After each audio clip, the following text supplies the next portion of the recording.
Tere kõigile! Eesti Eest nädalauudised 143. saade.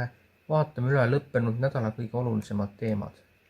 Hiljuti avaldatud meilide kohaselt väljendasid Riikliku Tervishoiu Instituudi NIH kõrgemad ametnikud muret agentuuri teadlaste uuringute pärast, mis uurisid neuroloogiliste probleemidega inimesi pärast COVID-19 vaktsiinide saamist.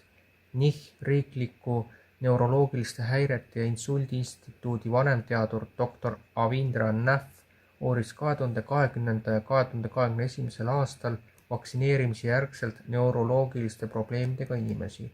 10. aprillil 2021 dateeritud e-kirjas saatis ta instituudi direktorile Dr. Walter Korošetskile artikli mustandi, milles ta kirjeldas oma järeldusi. Varajane avastamine ja ravi kortikosteroididega võivad sümptomid tagasi pöörata, kirjutas Nath. Järgmisel päeval edastas instituudi direktor käsikirja Dr. Anthony Fauci'le, kes sel ajal oli teise NIH instituudi direktor. Tehisintellekti valdkonna ettevõtted ostavad suurtes kogustes raamatuid, sealhulgas haruldasi antiikseid teoseid, digitaliseerivad nende lehekülgi ja seejärel purustavad originaalsed füüsilised koopiad. Kui see praktika jätkub kontrollimatult, võib ühel päeval suurem osa inimkonna teadmistest olla ainuüksi tõevahekohtunikena tegutsevate tehisintellekti süsteemide käes. Andmekeskustes asuvad jumalad kureeriksid seejärel inimkonna ajalugu. Paljud ettevõtted, sealhulgas Anthropic, on selle asemel läinud üle füüsiliste raamatute töötlemisele, millest nad saavad lugematul hulgal kasutatud eksemplare odavalt hankida.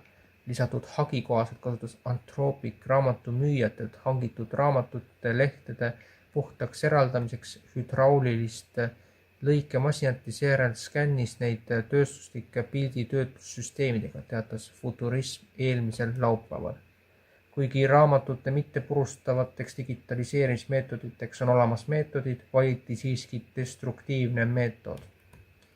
Nagu ilmneb süüdistamata COVID-19 sõjapealiku Anthony Fauci hiljuti avaldatud päevikust, viis Barack Obama otse isiklike ülestähenduste põhjal läbi enda kasuks kulisside taguse PR-kampaania, et varjata Fauci rahastamist kujuteldamatult sadistlikule loomade julma kohtlemisele The Science nimel, mille käigus biiglid, kelle häälepaelad olid läbi lõigatud, et nende valukarjed teadlasi ei häiriks, lukustati tagurpidi traatpuuridesse, samal ajal kui liivakärbsed aeglaselt nende liha sõid.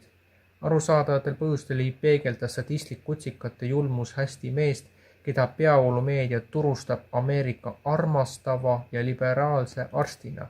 Seetõttu saatis Obama oma käsilased ajakirjanduse kallale, et käivitada Fauci nimel ad hoc PR-kampaania, mille eesmärk oli paljastada 100% tõeline nüüdseks üles tunnistatud biigli piinamisrežiim.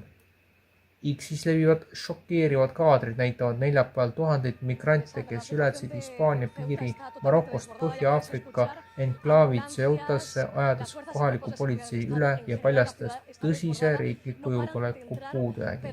Sissevool saabus vahetult pärast seda, kui peaminister Pedro Sánchez juhitud sotsialistlik valitsus registreeris uue tööturu integratsiooniprogrammi raames 1 miljon dokumenteerimata immigranti, mille eesmärk oli legaliseerida nende staatus. Programm kehtis aga ainult neile migrantidele, kes elasid Hispaanias juba enne 1. jaanuari, mis tähendab, et need, kes saabusid neljapäeval, ei ole abikõlblikud.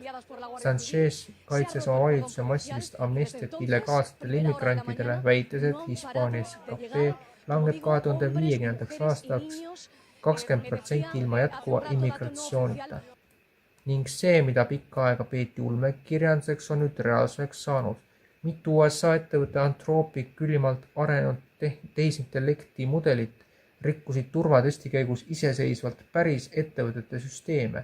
Mõjutatud mudelid on uusima põlvkonna mudelid, sealhulgas Opus 4.7 ja Mythos 5.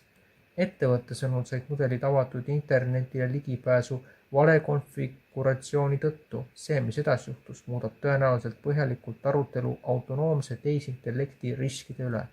Süsteemid ei piirdunud ainult küsimustele vastamise või koodi kirjutamisega. Selle asemel analüüsid nad välismaiseid võrke, tuvastasid haavatavusi ja said iseseisvalt juurdepääsu mitme ettevõtte IT-süsteemidele Reutersi vahendusel.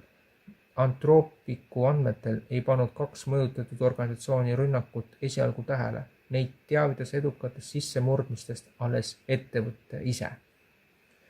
Selline oli nädala uudiste saade. Aitäh kõigile vaatajatele. Hiljemalt ülejärgmisel nädalal on eetris vandenõude analüüs ehk siis 16. augustini kaasa arvatud on ilmselt saade tulemas, aga millal täpsemalt, sellest siis juba varsti kuulete.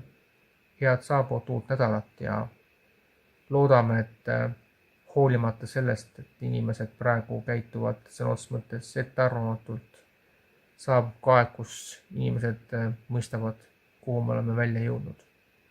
Kõike head!